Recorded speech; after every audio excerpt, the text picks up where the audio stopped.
세상 만사가 다 마음먹기에 달려있다라는 그런 말이 있습니다.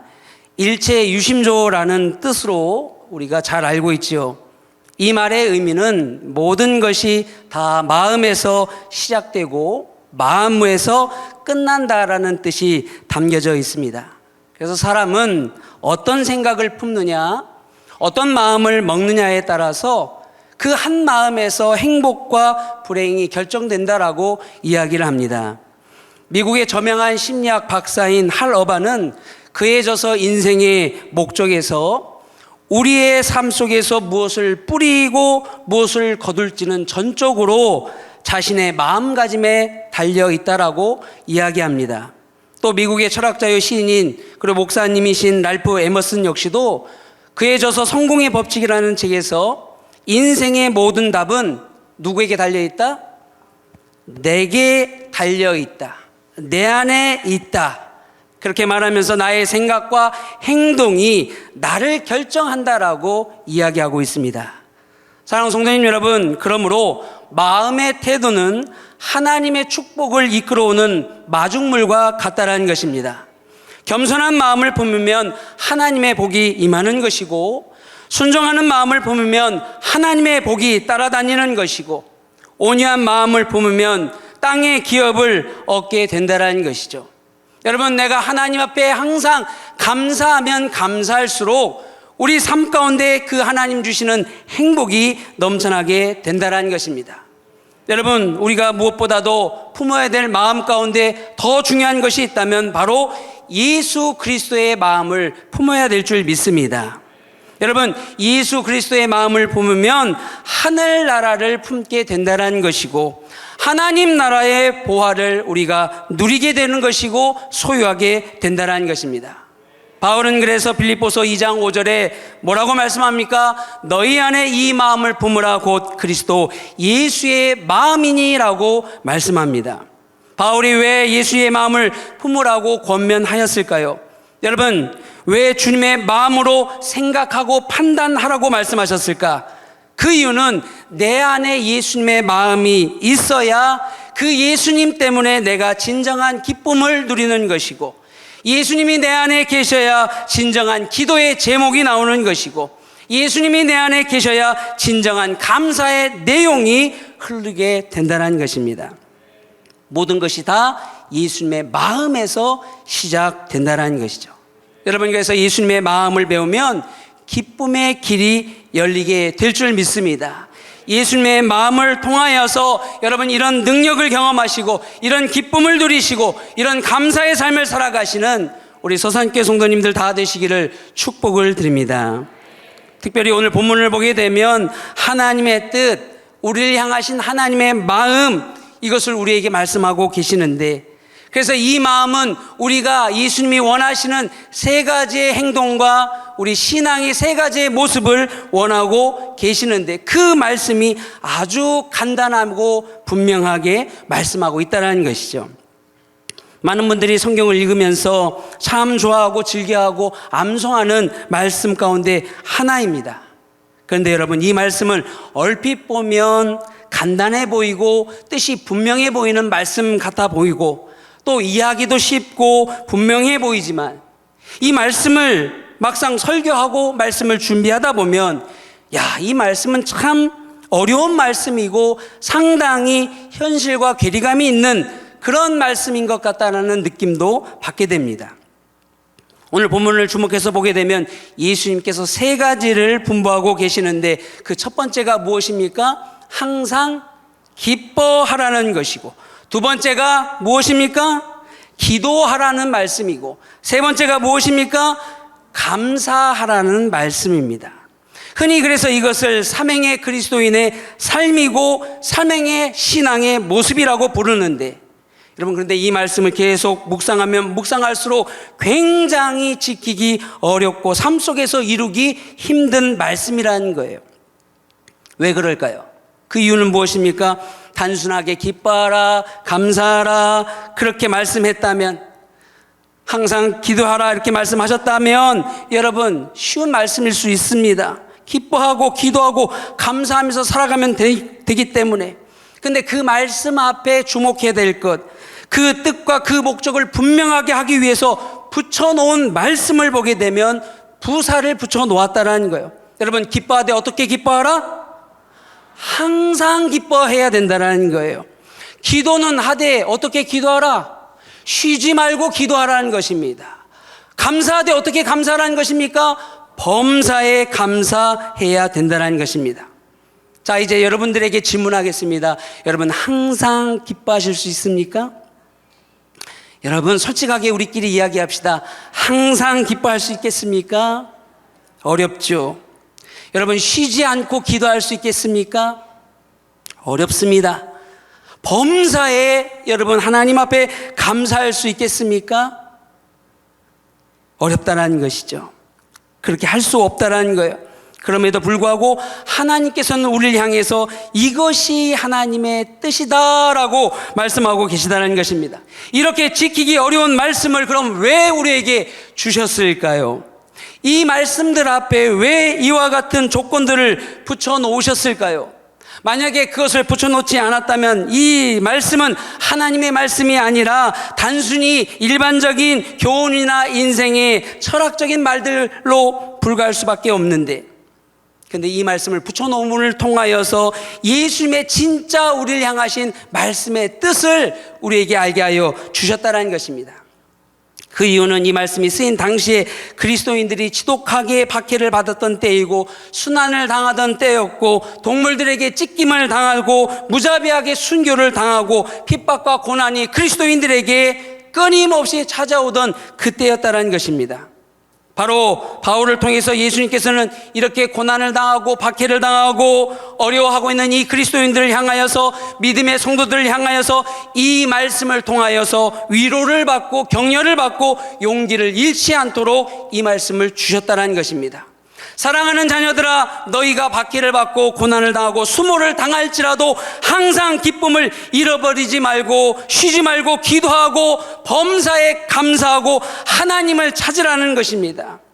세상 사람들은 그렇게 할 수 없으나 예수 그리스도 안에서는 이것이 가능하기 때문에, 사람들은 할 수 없지만 우리가 예수 안에서는 항상 기뻐하고 쉬지 않고 기도하고 범사에 감사할 수 있는 이유는 우리 마음 안에 예수 그리스도가 살아 계시기 때문에, 예수 그리스도 안에 있으면 어떤 일을 만나든 무슨 일에 처하든 우리는 항상 기뻐하고 감사하고 기도할 수 있기 때문에, 사랑하는 성도님 여러분, 그러므로 여러분 기뻐하시되 주님 때문에 기뻐하시기를 축복을 드립니다.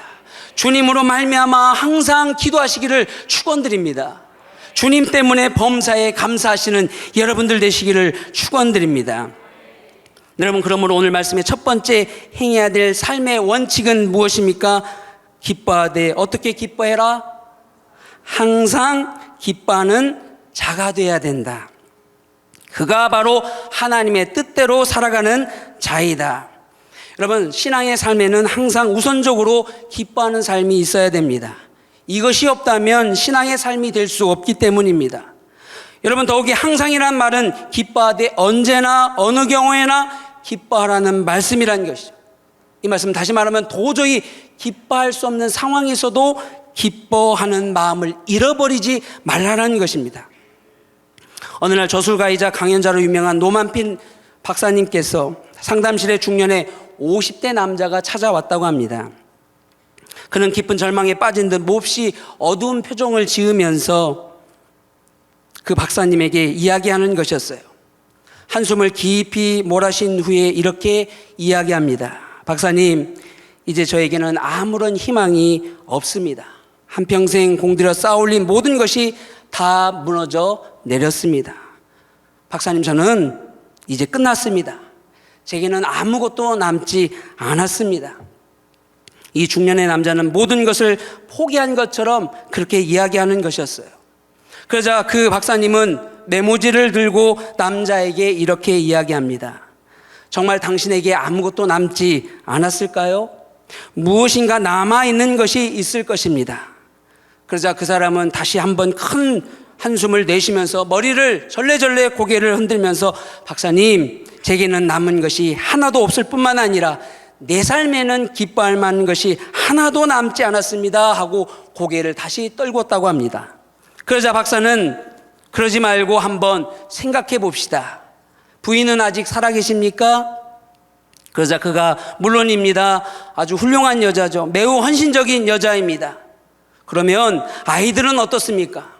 아이들은 제게 3명의 아이들이 있는데 공부도 잘하고 제가 시리에 빠져 있는 것을 알고 힘이 되어주고 또 그렇게 용기를 주는 말을 하곤 합니다. 그럼 친구는 있으십니까?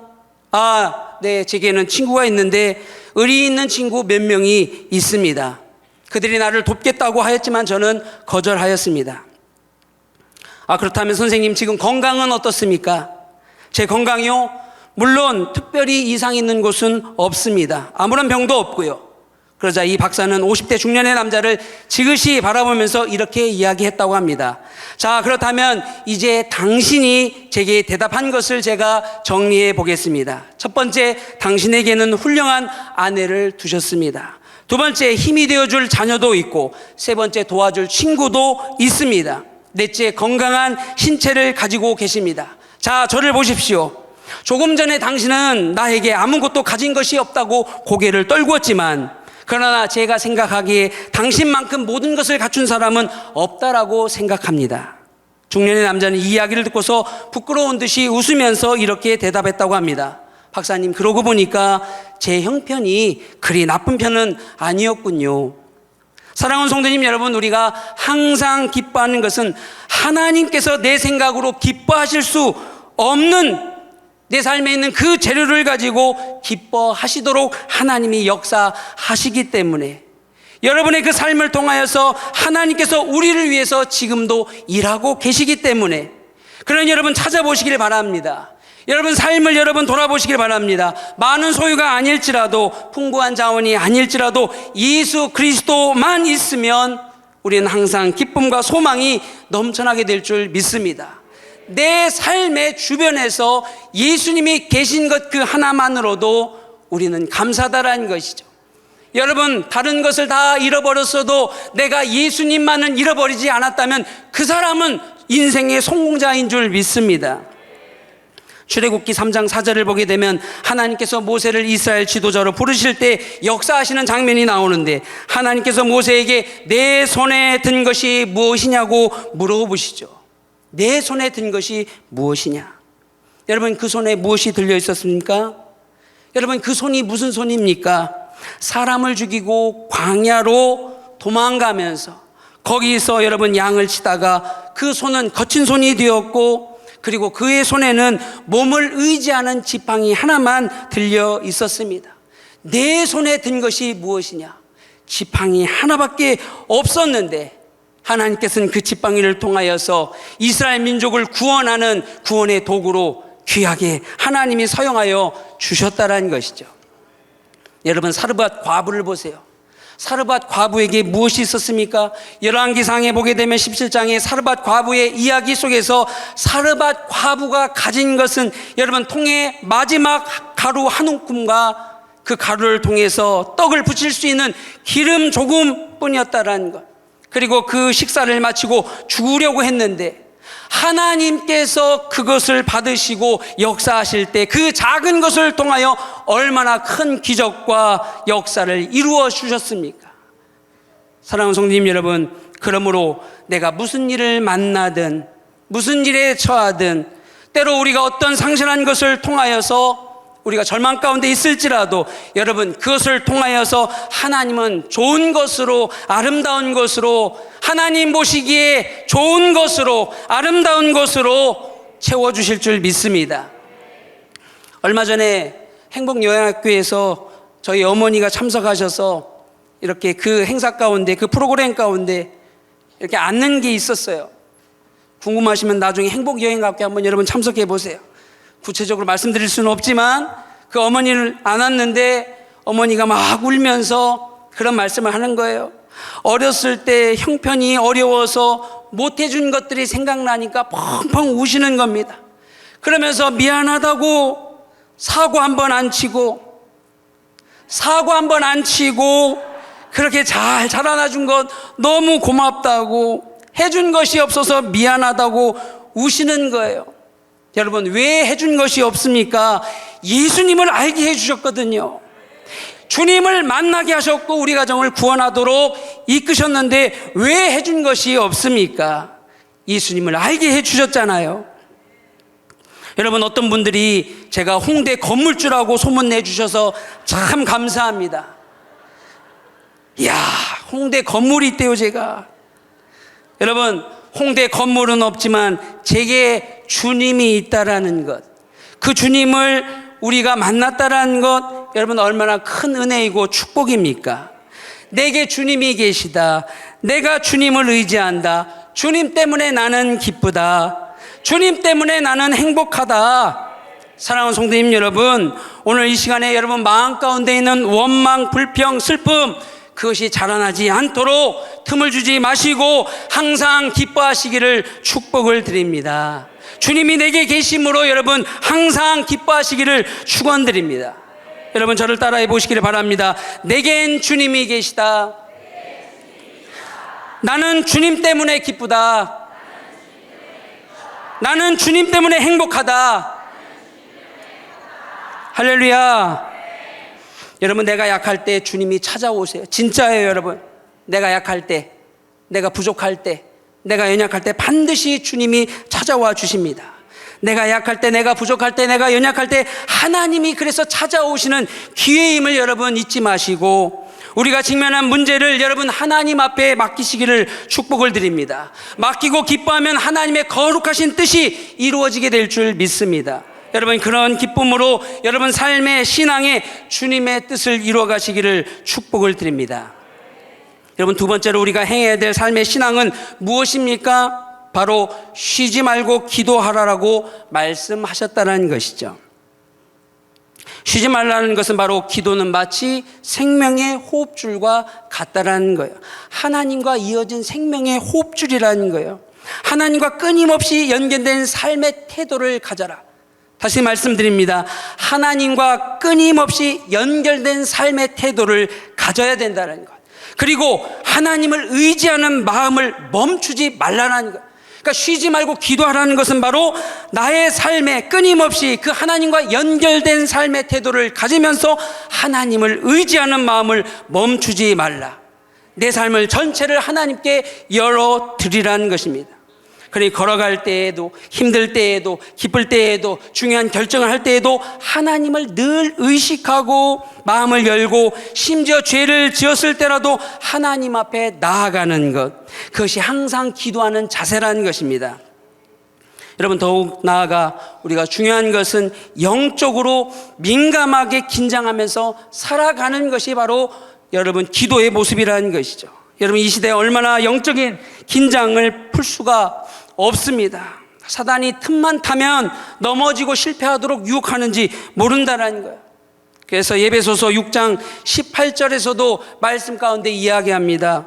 깨어서 기도하라. 이 말씀이 깨어서 무시로 기도해야 우리가 살게 된다는 것이죠. 다윗이 여러분 사울에게 쫓겨다닐 때 어땠을까요? 여러분, 생각이 빛나고 삶의 태도가 빛났습니다. 항상 여호와를 생각하였고 항상 의지하였고 하늘을 바라보면서 살아가던 사람이었습니다. 그렇게 해서 위기가 와도 시험이 와도 도전이 와도 여러분 넉넉하게 이겼던 사람이 바로 다윗이었습니다. 그런데 그가 이제 나라가 좀 안정이 되고 왕으로서 자리를 잡게 되고 그러다 보니까 영적으로 방심하게 되고 하나님과의 이 관계가 끊어지고 하나님을 의식하지도 않게 되고 그렇게 틈을 주다 보니까 여러분 유혹에 넘어가게 되고 심지어는 차도살인까지 저지르게 되고 사단에게 완전히 넘어지게 되었다는 것입니다. 솔로몬도 어떻습니까? 젊은 날에 솔로몬 어떻습니까? 참신했고 경건했고 여러분 건전한 정신의 사람이었고 하나님이 무엇을 기뻐하시는지 아는 왕이었기 때문에 일천번제를 드리며 하나님 마음에 정말 쏙든 왕이었습니다. 정말 신실한 왕이었습니다. 신앙인이었습니다. 그런데 나라가 안정이 되고 국력이 신장되고 명성이 널리 퍼지게 되자 영적으로 나태해지고 영적으로 침체해지고 하나님과의 관계가 끊어지니까 여러분 결국 후궁이 700명, 첩이 300명, 그렇게 이방 공주와 정치적인 정약 결혼을 통하여서 그렇게 하나님과 멀어지게 되니까 나라가 어떻게 온전해질 수 있겠습니까? 사랑하는 성도님 여러분, 기도에 나를 세울 수 있기를 축복을 드립니다. 기도에 얼마나 큰 힘이 있는지 모릅니다. 우리가 기도할 때 그래서 사단은 두려움에 떤다라고 이야기합니다. 기도가 얼마나 영적인 힘을 갖고 있는지 하늘의 능력을 끌어온다까지 말씀하고 있습니다. 이 땅에 하늘의 능력을 끌어온다. 마태복음 18장 18절에 너희가 땅에서 매면 하늘에서도 매일 것이고 땅에서 불면 하늘에서도 불리리라. 히스기야가 기도함으로 사망해서 생명으로 옮겨졌습니다. 엘리야 선지자가 기도하자 갈멜산에서 850명의 바알과 아세라 선지자들을 추풍 낙엽처럼 떨어지게 하였습니다. 그리고 역대하 20장의 모압 자손과 암몬 자손과 마온 사람들이 유다 왕 여호사밧을 치러 큰 무리를 이끌고 유다를 공격해 왔을 때 어떻게 말씀합니까? 그가 기도하자 하나님께서 말씀합니다. 이 전쟁은 하나님께 속한 것이다. 너희에게 속한 것이 아니라 하나님께 속하였다. 이 전쟁에서 너희는 싸울 것이 없다. 너희와 함께한 여호와가 구원하는 것을 너희는 보게 되리라. 사랑하는 성도님 여러분, 기도하면 하나님께서 반드시 여러분을 위하여 일하여 주실 줄 믿습니다. 그래서 여러분, 앤드류 머레이라는 이 사람은 기도는 가장 연약한 아이도 할 수 있을 만큼 단순한 것이지만 동시에 사람이 할 수 있는 가장 고귀하고 거룩한 일이라고 말씀하였다는 것입니다. 보이지 않는 하나님과 거룩하신 그 하나님과 교제하고 기도를 통하여 여러분 영원한 세계의 그 권세가 기도를 통하여서 이 땅 가운데 움직이게 된다는 것이에요. 그러니 여러분, 쉬지 말고 기도하라는 이 말씀, 하나님과의 관계가 단절되지 않도록 나의 삶의 모든 것을 하나님을 의지하는 이 기도에, 사랑하는 성도님 여러분, 날마다 기도함으로 그 하나님을 만날 수 있는 여러분들 되시기를 축복을 드립니다. 내 삶에 여러분 돌아보아서 평안하다, 그렇게 여러분 마음 가운데 생각이 들거든 그 평안으로 인하여 감사하며 더 기도하는 생활을 유지하시기를 축복을 드립니다. 여러분, 혹시 내 삶에 위기와 역경이 찾아왔다면 그로 인하여 하나님께 더 부르짖어 기도함을 통하여 하나님이 내게 이루실 것들을 여러분 소망하면서 그 위기와 그 역경을 여러분 하나님 앞에 올려드리며 하나님의 놀라운 기적을 경험하시는 여러분들 되시기를 축복을 드립니다. 여러분, 기도에는 쉼이 없고 마침표가 없기 때문에 우리 서산교회 모든 성도님들은 기도로 날마다 승리하는, 기도로 날마다 하나님을 만나는, 기도로 내 삶을 하나님 앞에 오픈하는 우리 성도님들 다 되시기를 축복을 드립니다. 마지막으로 여러분, 하나님은 우리 삶에 무엇 하시기를 원하시는가? 감사하기를 원하신다는 거예요. 그리스도인은 항상 감사하는 삶을 살아가야 된다라고 우리 담임 목사님도 늘 말씀하십니다. 예전에 담임 목사님을 모시고 차량 운행 수행을 하고 있는데 담임 목사님 너무 피곤한 일정 가운데서 잠깐 눈을 감고 계셨어요. 제가 그 차를 운전해서 가는데 아마 담임 목사님도 기억하실 거예요. 쭉 정상적으로 가고 있는데 최대한 담임 목사님 불편하지 않도록 그 눈 감고 있는데 눈 뜨시면 안 되기 때문에 최대한 정성껏 모시고 가는데, 여러분 그 빨간색 봉 아십니까? 차량이 이렇게 도로에 빨간색 봉이 쳐져 있었어요. 거기로 차가 오면 됩니까? 안 됩니까? 안 되는 것이죠. 저희는 이렇게 가는데 봉이 이렇게 박혀 있는데 트럭이, 흰색 트럭이 정면으로 저희 옆으로 오는 것이었어요. 여러분들 보시니까 하나도 위급한 상황으로 느껴지지 않는데 저는 너무 위급한 상황인 거예요. 그래서 급제동을 밟았어요. 담임 목사님 핸드폰은 날아가고, 담임 목사님 깜짝 놀라셔서 무슨 일인지 이제 파악을 하는데 이 차가 이렇게 온 거예요, 이렇게. 그래서 제가 너무나 화가 나가지고 창문을 쭉 내렸습니다. 쭉 내리는데 담임 목사님이 그러시는 거예요. 하나님 감사합니다. 다시 쭉 올렸습니다. 하나님 감사합니다 하는데 여러분, 산 게 감사한 거 아닙니까? 야, 담임 목사님 감사한다는 그 말씀, 그 말 한마디에 제가에게 올라오던 것이 쫙 가라앉으면서 감사한 거예요. 하나님 감사합니다. 사랑하는 성도님 여러분, 이 감사는 우리가 늘 하나님 앞에 범사에 모든 경우에 어떠한 경우에든지 항상 해야 된다는 것. 무엇이 주어졌을 때에도 물론 그것이 손해일지라도 여러분 하나님 앞에 감사하면 하나님이 그것을 바꾸어 주신다는 것입니다. 사랑하는 성도님 여러분, 우리가 이 시간에 우리의 힘과 능력으로 감사할 수가 없어요. 내 힘과 내 능력으로는 감사할 수가 없어요. 연습해서 되는 것 아닙니다. 하나님 주신 것을 여러분 내가 깨닫고 기억하고 늘 하나님을 인식하고 살아갈 때 범사의 감사가 어렵지만 그럼에도 불구하고 하나님께서 범사의 감사함으로 우리를 향하신 이 뜻이 무엇인지 알게 해 주셨기 때문에 여러분 늘 하나님을 인식하고 성령의 감동으로 살아가면 여러분 저절로 우리 입술 가운데 감사가 고백되어질 줄 믿습니다. 내 힘으로는 안 되지만 내가 성령을 의지하고 인식하고 하나님을 바라보면 내가 자동적으로 내 입술에 감사가 고백되어지게 될 줄 믿습니다. 그리고 우리 서산교회 성도님들 바울의 고백과 같이 내가 궁핍함으로 말하는 것이 아니라 어떠한 형편이든지 내가 자족하기를 배웠노니 내가 비천에 처할 줄도 알고 풍부에 처할 줄도 알아 모든 일에 배부르며 배고픔과 풍부와 궁핍에도 일체의 비결을 배웠노라.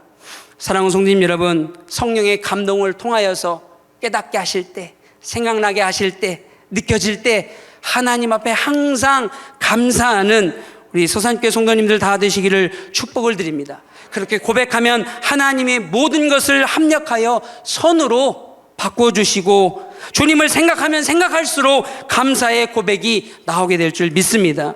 오늘 말씀을 통하여서 여러분 항상 여러분 기뻐하시고 쉬지 말고 기도하시고 범사의 기뻐함을 통하여 감사함을 통하여 하나님과 성령님과 예수님과 늘 동행하시는 우리 서산교회 성도님들 다 되시기를 축복을 드립니다.